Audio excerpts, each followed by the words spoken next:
Welcome to the Forensic Financialist, where we simplify business and leadership challenges and choose the road that leads to wisdom and excellence. We discuss tough issues facing business and figure out easy-to-implement solutions. Using the rearview mirror approach, we look in the rear view to move towards a brighter future.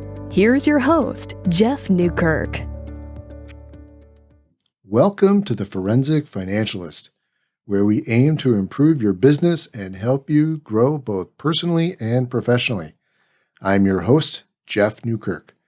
Today is part 3 of our 3-part series on discussing core values. We're going to talk today about 3 of my core values: humility, accountability, and integrity.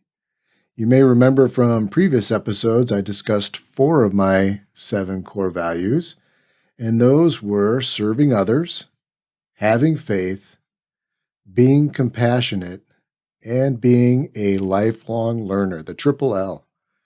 Recall that core values are those principles or rules, as Tony Robbins puts it, that we live by. All of our decisions and how we live our lives every day are based on our own core values.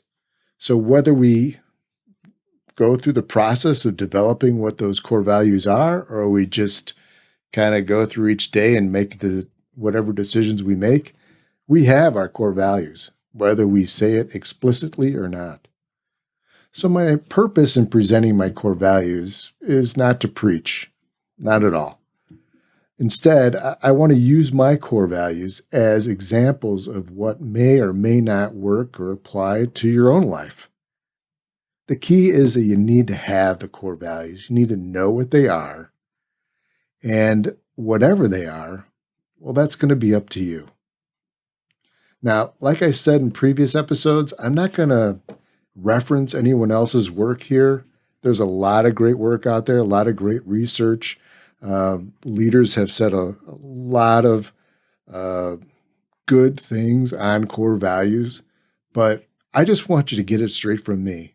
I just want you to learn what my core values are and how, hopefully, they might apply to your life.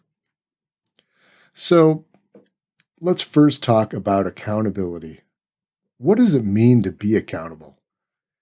Has anyone ever asked you if you are accountable or not? Have you ever worked with someone who didn't follow through on what they said that they would do? Or do you have any friends who might say, yeah, I'm absolutely going to do that. I'm going to do that for sure. But then they don't. Is that being accountable? What if they say, I'm going to definitely call you next week, but they don't? Are they being accountable? Accountability is simply the occurrence of when actions equal the words that are spoken. So when you say you're going to do something and you do it, you're being accountable. One reason I have such high regard for our military, law enforcement, firefighters, healthcare workers is that when they say they're going to do something, they do it. They have to follow through. Remember the classic movie A Few Good Men? One of my favorite all-time movies. And in the courtroom scene, towards the end of the movie, Tom Cruise, playing an attorney, Lieutenant Daniel Kaffee, is questioning the very highly regarded Marine, Colonel Nathan R. Jessup, played by Jack Nicholson. Lieutenant Kaffee is asking Colonel Jessup some rather irritating questions. And Colonel Jessup then asks him, Lieutenant Kaffee, a few questions. And I quote, "Have you ever served in an infantry unit, son? Have you ever served in a forward area? Put your life in another man's hands? Asked him to put his life in yours?" Well, that's interesting questioning, isn't it? And I can't say that I agree in the least bit with Code Reds, because that's what that was leading to in the movie. But I want to emphasize the accountability at stake here. If certain orders aren't followed in a military situation, people can die. They follow orders because if they don't, significant harm can result. And as Colonel Nathan R. Jessup said, it's that simple. When there is a fire and you call 911, chances are pretty good that firefighters are going to come to put out the fire. Several years ago, we had to call 911 at 3 a.m. because our furnace started a small fire. The local fire department and police responded within minutes, and we were safe. They were accountable. So it is pretty simple. If you say you're going to do something, then do it. If you don't think you'll be able to follow through, well, then communicate that. If you have accountability, you will establish credibility. Let me say that again. If you have accountability, you will establish credibility. And then the converse is also true. If you don't follow through, your credibility will suffer. Now, let's talk humility. What does it mean to be humble? Let me ask this question. Have you ever known someone who was preoccupied with letting you know and everybody else know all of their accomplishments and their social status? Well, why is that? If someone has to continually tell you how great they are, well, guess what? They probably aren't that great. What does it take to maintain humility? I think it takes some very specific behaviors and attitudes. Let's break it down. First, you have to realize that you don't have all the answers. Boy, would I like all the answers. Make life so much easier, right? But we don't have all the answers. We don't know everything. You must always seek greater knowledge. If you don't, you will never grow as a person. If you think you have all the answers, I hate to break it to you, but you don't. Be open to learning. Second, you need to forgive. And man, is this a tough one. Has someone ever been really mean to you? I mean, really mean. Have you ever been incredibly hurt? Okay, let's take this a step further now. Has anyone ever hurt someone you care about? That's sort of my line in the sand. I can deal with people being mean to me, but when people hurt others who I care about, like my family, my wife, my kids, whew, that's a tough one. But being humble means that you are forgiving. If you're like me, this is going to be something I'm going to have to work on. But we must forgive.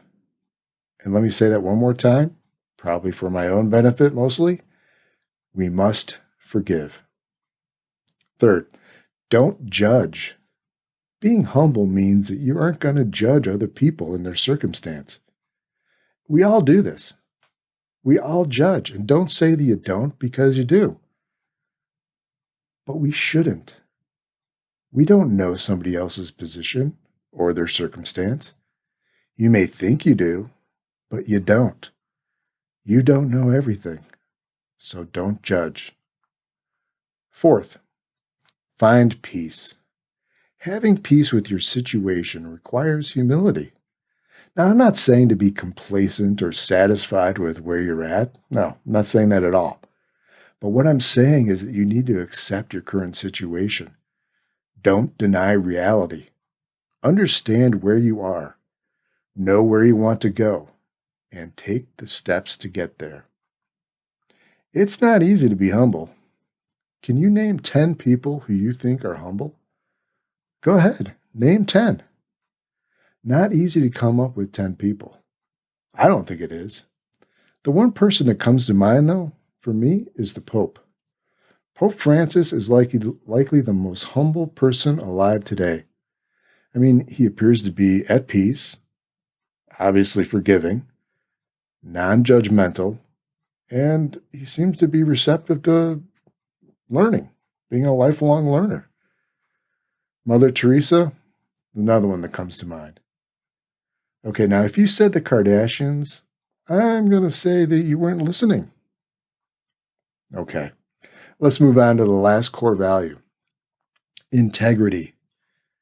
Like accountability, integrity says you are as good as your word. If you are an integrous person, and I love that word, integrous, if you're an integrous person, you live by a certain set of values and rules, and you follow them. There is no negotiation. You follow them.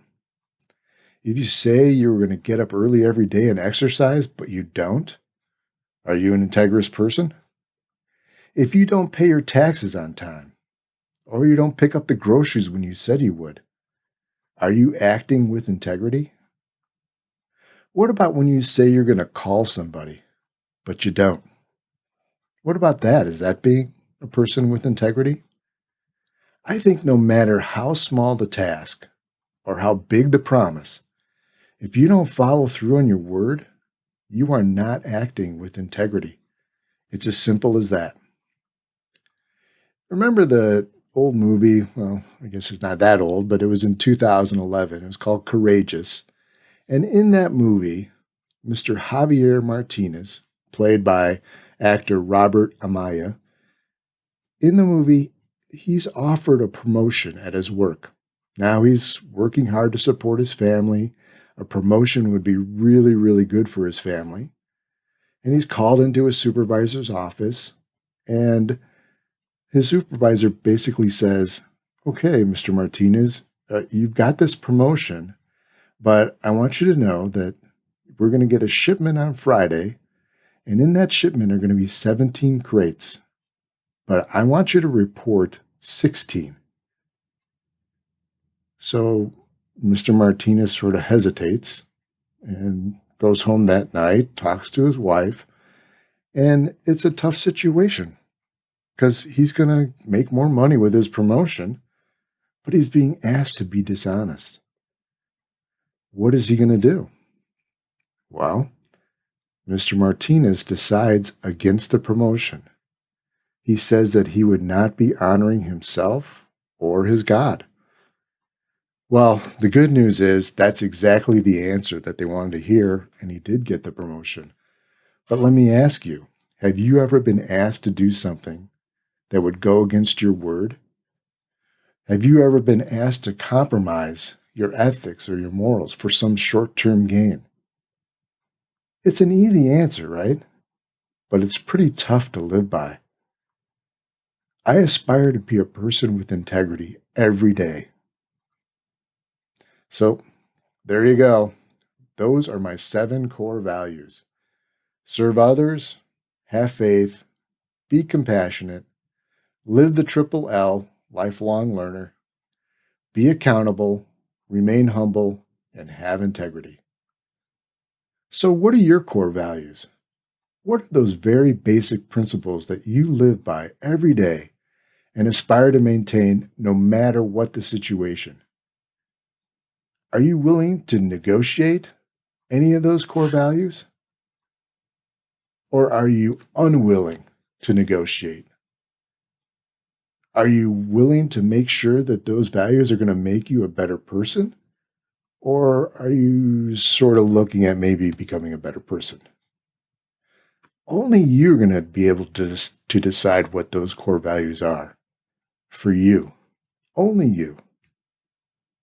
And only you can decide what is going to help you every day to guide your decision making, to help you make those very difficult decisions and help you live a better life.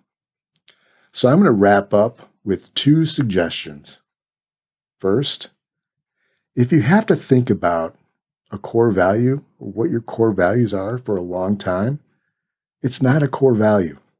Core values are those principles that come to mind easily and are important to you. You shouldn't have to think long and hard about them. And 2, they should push you. They should help you progress to the person you want to be. None of us are perfect, nor will we ever be perfect. But having a set of core values helps to guide us towards improvement, towards growth, towards being that better person. I hope these 3 episodes on core values have been thought-provoking and meaningful to you. As always, I'm grateful that you listened, and if you feel compelled to follow me, that would be awesome. As always, I hope you received at least one nugget of information that was helpful, and maybe even got a little inspired. If you'd like to discuss core values further, or consulting or coaching, please reach out. I'd love to hear from you. My website is www.pembusinessconsulting.com. That's www.pembusinessconsulting.com, or just email me at info@pembusinessconsulting.com. Again, I hope to hear from you. Make it a great day and make tomorrow even better. Peace, everyone. You've been listening to the Forensic Financialist, where we simplify business and leadership challenges and choose the road that leads to wisdom and excellence. To learn more about Jeff, visit his website at understandablesolutions.com or email Jeff at jeff@understandablesolutions.com. Mentioning this podcast will get you a complimentary discovery session with Jeff. Until next time.